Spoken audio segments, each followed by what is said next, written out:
মানসুরা আক্তার, আসন নম্বর 326। মানসুরা আক্তার, আপনার সময় 5 মিনিট। ধন্যবাদ আপনাকে। বিসমিল্লাহির রহমানির রহিম। মাননীয় স্পিকার, আপনাকে ধন্যবাদ। মাননীয় স্পিকার, আজ সংসদে আমার প্রথম বক্তব্য। আমি কৃতজ্ঞতা প্রকাশ করছি মহান আল্লাহ তাআলার দরবারে। আমি গভীর শ্রদ্ধায় স্মরণ করছি আমার আদর্শিক রাজনৈতিক আদর্শ, বহুতলীয় গণতন্ত্রের প্রবর্তক শহীদ রাষ্ট্রপতি জিয়াউর রহমান, মা মাটি ও মানুষের নেত্রী আপসহীন দেশনেত্রী বেগম খালেদা জিয়া, ৭১-এর মুক্তিযুদ্ধ, ২৪-এর জুলাই সহ বিভিন্ন গণতান্ত্রিক মুক্তির আন্দোলনে শহীদদের প্রতি। মাননীয় স্পিকার, আমি আজ ২০২৬-২৭ অর্থ বছরের প্রস্তাবিত জাতীয় বাজেটের উপর আলোচনা করতে দাঁড়িয়েছি একজন সংসদ সদস্য হিসেবে, একজন নারী হিসেবে এবং দেশের কোটি কোটি নারী, মা, কন্যা শিশু, কর্মজীবী নারী, উদ্যোক্তা নারী এবং প্রান্তিক নারীদের প্রতিনিধিত্বের দায়িত্ব থেকে। মাননীয় স্পিকার, একটি বাজেট শুধু আয় ব্যয়ের হিসাব নয়, এটির আসল মূল্য বোঝা যায় যখন এটি কতটা মানুষের পাশে দাঁড়িয়েছে, কতটা দুর্বলকে শক্তি দিয়েছে, কতটা প্রান্তিক মানুষকে মর্যাদা দিয়েছে এবং কতটা নারীকে পরিবার, সামাজিক ও রাজনৈতিক অর্থনৈতিক কেন্দ্রবিন্দুতে দাঁড় করিয়েছে।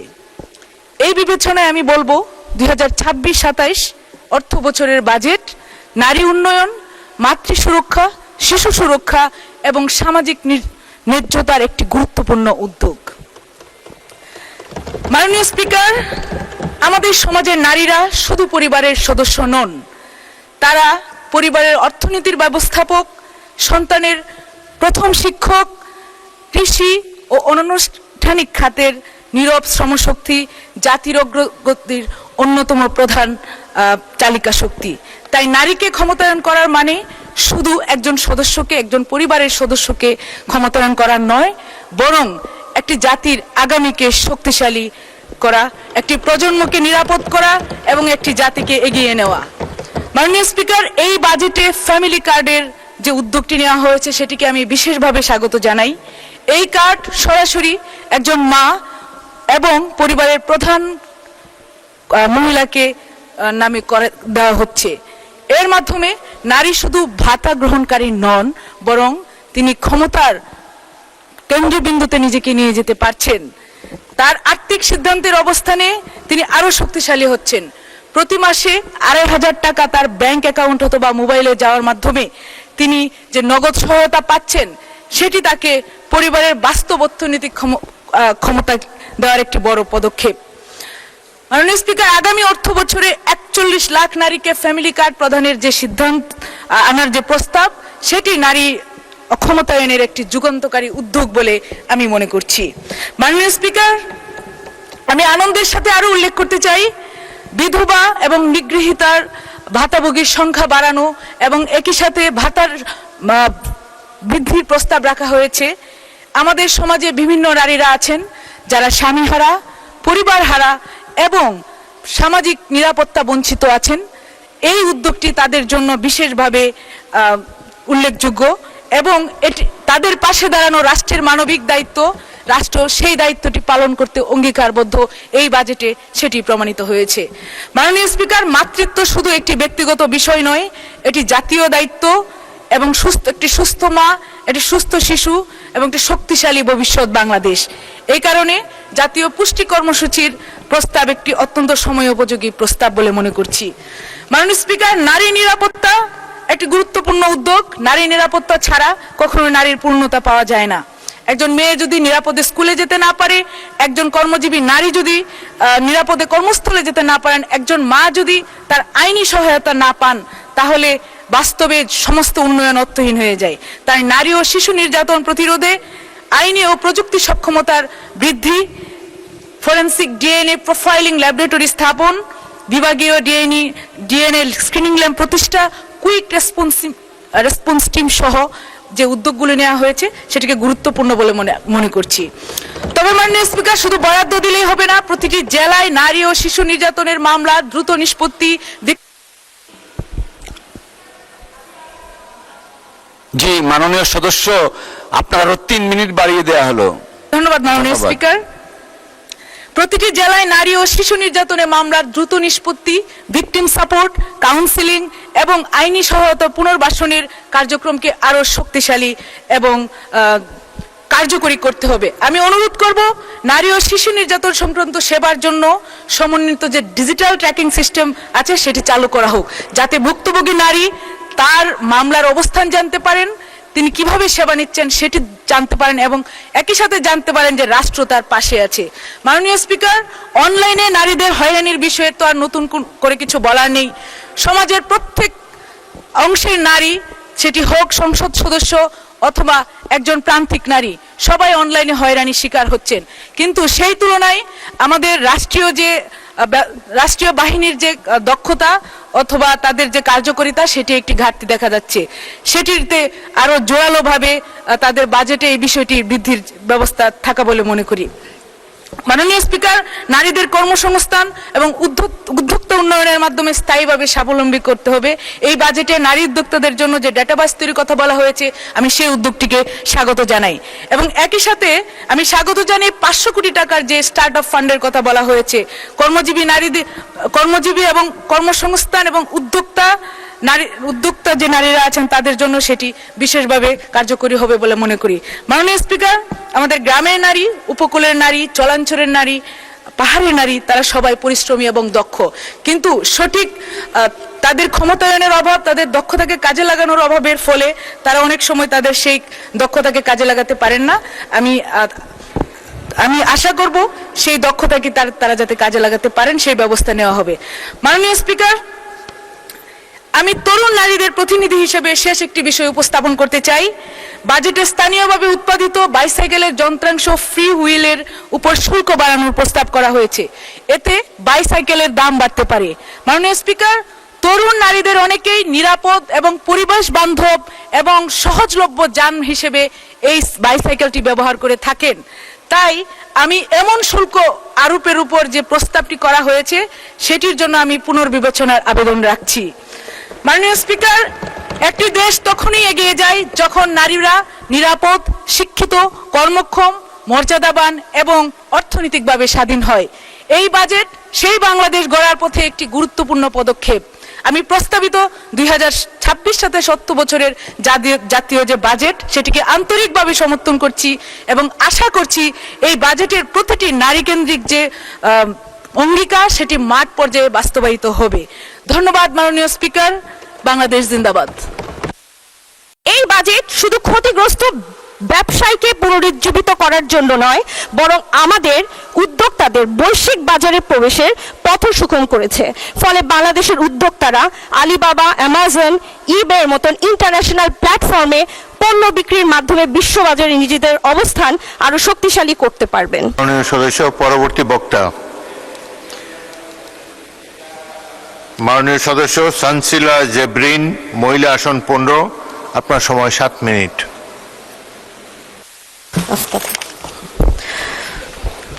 ধন্যবাদ মাননীয় স্পিকার। শুরুতেই আমি মহান আল্লাহ তাআলার কাছে শুকরিয়া জ্ঞাপন করছি আমাকে এই জাতীয় সংসদে কথা বলার সুযোগ করে দেওয়ার জন্য, এবং আমি গভীর শ্রদ্ধা ভরে স্মরণ করছি বহুদলীয় গণতন্ত্রের প্রবক্তা শহীদ প্রেসিডেন্ট জিয়াউর রহমানকে। একই সাথে আমি স্মরণ করছি দেশনেত্রী বেগম খালেদা জিয়াকে, এবং আমি মাননীয় প্রধানমন্ত্রীকে ধন্যবাদ জ্ঞাপন করছি আমার উপর আস্থা রেখে বারবার আমাকে আমার নির্বাচনী এলাকা শেরপুর সদরের গণমানুষের জন্য কাজ করে দেওয়ার সুযোগ করিয়ে দেওয়ার জন্য। মাননীয় স্পিকার, 2026-27 অর্থ বছরের প্রস্তাবিত বাজেটটি আমার বিবেচনায় বাংলাদেশের ইতিহাসে অন্যতম জনমুখী, বাস্তবমুখী এবং দূরদর্শী বাজেট। আমরা এমন একটি সময় এই বাজেটটি আলোচনা করছি যখন বৈশ্বিক অর্থনীতি নানা অনিশ্চয়তার মধ্য দিয়ে যাচ্ছে। জলবায়ু পরিবর্তন, আন্তর্জাতিক বাজারে নানামুখী চাপের মধ্যেও বর্তমান সরকার সময়োপযোগী, অন্তর্ভুক্তিমূলক ও ভবিষ্যৎমুখী বাজেট উপস্থাপন করেছেন। এই বাজেট কোনো বিশেষ সুবিধাভোগী গোষ্ঠীর জন্য প্রণীত নয়, এটি বাংলাদেশের স্বপ্ন দেখা প্রতিটি সাধারণ মানুষের বাজেট। এটি সেই কৃষকের বাজেট যিনি প্রখর রোদে ঘাম ঝরিয়ে খাদ্য নিরাপত্তা নিশ্চিত করেন। এটি সেই শ্রমিকের বাজেট যার পরিশ্রমে এগিয়ে যায় দেশের অর্থনীতির চাকা। এটি সেই অসহায় মায়ের বাজেট যিনি সন্তানের জন্য একটি সুন্দর ভবিষ্যতের স্বপ্ন দেখেন। এটি সেই অবহেলিত রোগীর বাজেট যিনি অর্থের অভাবে সঠিক সময় চিকিৎসা সেবা থেকে বঞ্চিত হন। এটি সেই ক্ষুদ্র ও মাঝারি উদ্যোক্তা ও ক্ষতিগ্রস্ত ব্যবসায়ীর বাজেট যিনি প্রতিকূলতার মধ্যেও সংগ্রাম করে কর্মসংস্থান সৃষ্টি করে দেশের অর্থনীতিকে সচল রাখেন। মাননীয় স্পিকার, একজন নারী হিসেবে যখন দেখি এই বাজেট কর্মজীবী নারীদের কর্মক্ষেত্রে নিরাপত্তা নিশ্চিতকরণ, নারী ও শিশু নির্যাতন প্রতিরোধে কুইক রেসপন্স টিম গঠন, নারীদের নিরাপদ যাতায়াত নিশ্চিতে এই প্রথম বাংলাদেশে পিঙ্ক বাস সার্ভিস চালুর উদ্যোগ এবং পেশাজীবী মায়েদের কর্মজীবন ও মাতৃত্বের দায়িত্বের সমন্বয় নিশ্চিত করতে আধুনিক ডে কেয়ার সেন্টার সম্প্রসারণের পদক্ষেপ গ্রহণ করা হয়, তখন আমার দৃঢ় বিশ্বাস আমি সহ বাংলাদেশের লাখো নারীর আত্মবিশ্বাস ও নিরাপত্তা বোধ আরও এক ধাপ এগিয়ে গেছে। যে রাষ্ট্র তার নারীদের নিরাপত্তা ও মর্যাদা নিশ্চিত করে সেই রাষ্ট্রের অগ্রযাত্রাকে কোনো শক্তি থামিয়ে রাখতে পারে না। মাননীয় স্পিকার, একজন চিকিৎসক হিসেবে হাসপাতালের ওয়ার্ড, জরুরি বিভাগ ও অপারেশন থিয়েটারে দাঁড়িয়ে আমি দেখেছি অনেক রোগী প্রয়োজনীয় চিকিৎসার পরামর্শ পাওয়ার পরও শুধু আর্থিক অভাবের কারণে চিকিৎসা বিলম্বিত করতে বাধ্য হয়েছেন। বিশেষ করে হার্টের রিং প্রতিস্থাপন, কিডনি রোগীদের ডায়ালাইসিস এবং ছানি রোগীদের ইন্ট্রাঅকুলার লেন্স ইমপ্লান্টেশনের মতন চিকিৎসার ক্ষেত্রে অসংখ্য রোগী অর্থ সংকটের কারণে মাসের পর মাস অপেক্ষা করেন। দুঃখজনক হলেও সত্য, অর্থের অভাব ও চিকিৎসা বিলম্বের কারণে অনেক রোগের জটিলতা দিনকে দিন বাড়তে থাকে, আর এক সময় সেই রোগী কেড়ে নেয় একটি মূল্যবান জীবন। এই সব বাস্তবতার আলোকে বর্তমান সরকার হার্টের স্ট্যান্ট, ডায়ালাইসিস ও ইন্ট্রাঅকুলার লেন্সের মূল্য হ্রাসের উদ্যোগ স্পষ্টভাবে প্রমাণ করে যে এই বাজেটের কেন্দ্রবিন্দুতে রয়েছে মানুষের স্বাস্থ্যসেবা ও জীবন রক্ষার উদ্যোগ। মাননীয় স্পিকার, স্বাস্থ্যসেবার পাশাপাশি কৃষি খাতকে বিশেষ গুরুত্ব দিয়ে উত্তরবঙ্গকে কৃষি হাব হিসেবে গড়ে তুলতে ৩,০০০ কোটি টাকার বরাদ্দ এই বাজেটের দূরদর্শিতা ও উন্নয়ন ভাবনার এক অনন্য উদাহরণ। কৃষক থেকে প্রবাসী, রোগী থেকে পেশাজীবী, গৃহিণী থেকে শিক্ষার্থী, তরুণ থেকে প্রবীণ, সমাজের প্রতিটি স্তরের মানুষের কথা এই বাজেটে বিবেচনা করা হয়েছে। আর তারই বাস্তব প্রতিফলন হিসেবে কৃষক কার্ড, ফ্যামিলি কার্ড, ই হেলথ কার্ড, প্রবাসী কার্ডের মতন জনকল্যাণমুখী উদ্যোগ এই বাজেটে অন্তর্ভুক্ত করা হয়েছে। মাননীয় স্পিকার, এই সংসদে বিরোধী দলের কিছু মাননীয় সংসদ সদস্য প্রায় ঋণ খেলাপি বিষয়টি নিয়ে কটাক্ষ করার চেষ্টা করেন, কিন্তু তারা হয়তোবা ভুলে যান গত 17 বছর বহু সফল ও প্রতিষ্ঠিত ব্যবসায়ী গণতন্ত্র, ভোটাধিকার ও মানুষের অধিকার প্রতিষ্ঠার আন্দোলনে অংশ নেওয়ার কারণে বছরের পর বছর মিথ্যে মামলা, হয়রানি ও কারাবাসের শিকার হন। স্বাভাবিকভাবেই একজন ব্যবসায়ী দীর্ঘদিন তার প্রতিষ্ঠান থেকে বিচ্ছিন্ন থাকলে সেই প্রতিষ্ঠানের কার্যক্রম ক্ষতিগ্রস্ত হবে, বিনিয়োগের স্থবিরতা আসবে এবং অনেক ক্ষেত্রে প্রতিষ্ঠানটি ধ্বংসের মুখে পতিত হবে। আজ যারা ব্যবসায়ীদের ব্যর্থতার গল্প শুনান কিংবা ঋণখেলাপির পরিসংখ্যান তুলে ধরেন, তারা যেন এই বাস্তবতাও মনে রাখেন যে প্রতিটি ক্ষতিগ্রস্ত শিল্প প্রতিষ্ঠানের পেছনে রয়েছে একজন ব্যবসায়ীর স্বপ্ন, বহু মানুষের কর্মসংস্থান এবং দীর্ঘ বছরের পরিশ্রম ও ত্যাগের ইতিহাস। সব ঋণখেলাপিকে একই দৃষ্টিতে দেখা সমীচীন নয়। কেউ দীর্ঘ 17 বছরের রাজনৈতিক বাস্তবতা, হয়রানি ও প্রতিকূল পরিস্থিতির শিকার, আবার কেউ ইচ্ছাকৃত অনিয়মের সুবিধাভোগী।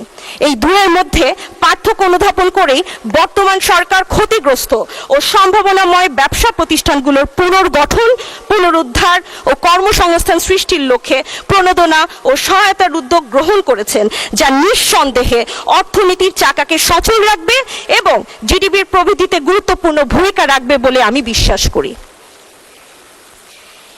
এই বাজেট শুধু ক্ষতিগ্রস্ত ব্যবসায়ীকে পুনরুজ্জীবিত করার জন্য নয়, বরং আমাদের উদ্যোক্তাদের বৈশ্বিক বাজারে প্রবেশের পথ সুগম করেছে।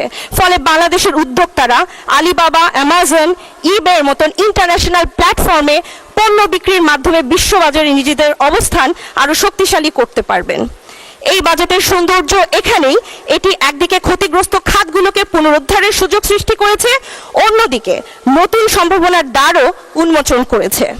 আর সেই লক্ষ্য বাস্তবায়নের জন্য একটি শক্তিশালী অর্থনীতির যেমন প্রয়োজন, তেমনি প্রয়োজন একটি ন্যায়ভিত্তিক ও ভারসাম্যপূর্ণ কর ব্যবস্থার। যাদের আয় বেশি তাদের রাষ্ট্রের উন্নয়ন ও জনকল্যাণে তুলনামূলক বেশি অবদান রাখাই স্বাভাবিক মাননীয় স্পিকার। আর যাদের আয় সীমিত তাদের উপর অতিরিক্ত করের চাপ সৃষ্টি না করে তাদের স্বার্থ বিবেচনায় নেওয়া হয়েছে এই বাজেটে।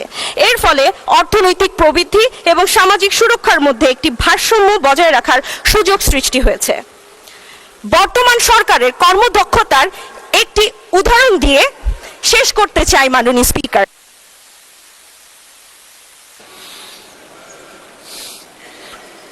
মাননীয় সদস্য, আর 2 মিনিটে শেষ করুন। ধন্যবাদ মাননীয় স্পিকার। মাননীয় স্পিকার, 7 জুন আমি শেরপুর সদর হাসপাতালের বেহাল অবস্থার কথা তুলে ধরেছিলাম এবং বলেছিলাম এই সদর হাসপাতাল আইসিইউতে চলে গেছে এবং এখানে করোনাকালীন সময় যে আইসিইউটি নির্মাণ করা হয়েছিল এটি এখন পর্যন্ত চালু হয়নি। এবং অত্যন্ত আনন্দের সাথে জানাচ্ছি মাত্র 5 কার্যদিবসের মধ্যে শেরপুর সদর হাসপাতালের আইসিইউ মাননীয় স্বাস্থ্যমন্ত্রী উদ্বোধন করেছেন। এটি প্রমাণ করে যে বর্তমান সরকার শুধু সমস্যার কথা শুনে না, সমস্যার সমাধানের দ্রুত পদক্ষেপও গ্রহণ করে। কাজেই বলাই যায় এই বাজেট কাগজের পাতার বাজেট নয়, এটি আপামর জনসাধারণের মুখে হাসি ফোটানোর বাজেট। কাজেই মাননীয় স্পিকার, মাইক্রোস্কোপ বা দূরবীক্ষণ যন্ত্র দিয়ে এই বাজেটের সমালোচনা খুঁজে বের করার চেষ্টা করা নেহাতি সময় অপচয় মাত্র। কারণ এই বাজেটের প্রকৃত মূল্যায়ন হবে মানুষের জীবনের ইতিবাচক প্রভাবের মাধ্যমে, সমালোচনার মাধ্যমে নয়। পরিশেষে একটি কথা দিয়েই শেষ করছি, not all of us can do great things but we can do small things with great love. ধন্যবাদ মাননীয় স্পিকার।